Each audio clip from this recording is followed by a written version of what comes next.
मोक्षदा एकादशी व्रत कथा। मार्गशीर्ष शुक्ल पक्ष। प्राचीन काल में विदर्भ देश में वैकुंठ नामक नगर था, जहां वैखानस नाम के राजा धर्मपूर्वक राज्य करते थे। राजा अपनी प्रजा को अपने पुत्रों समान समझते थे और नित्य यज्ञ, दान तथा पूजा में तत्पर रहते थे। एक दिन रात में राजा ने एक भयानक स्वप्न देखा।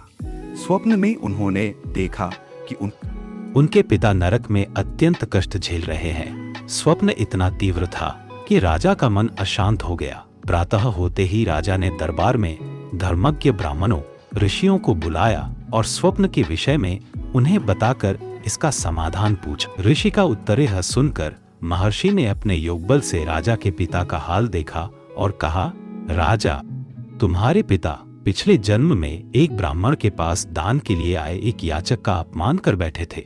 इसी अपराध के कारण वे नरक में यातना भोग रहे हैं। लेकिन दुख मत करो, मार्गशीर्ष शुक्ल पक्ष की मोक्षदा एकादशी आ रही है।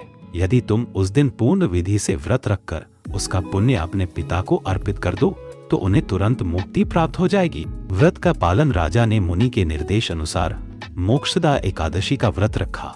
रात में जागरण किया, दान पुण्य किया, भगवान श्री कृष्ण व विष्णु की उपासना की, व्रत का समस्त पुण्य अपने पिता के नाम समर्पित किया। पिता की मुक्ति व्रत समाप्त होते ही एक आकाशवाणी हुई, हे राजन, तुम्हारा व्रत स्वीकार हुआ।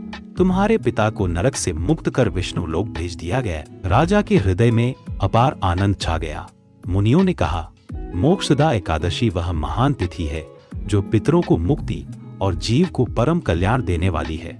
मोक्षदा एकादशी का फल इस दिन व्रत करने से सभी पाप नष्ट होते हैं, पितरों को मोक्ष की प्राप्ति होती है। यह एकादशी गीता जयंती का दिन भी मानी जाती है। भगवान श्री कृष्ण की पूजा से सर्वोच्च वैकुंठ धाम की प्राप्ति होती है।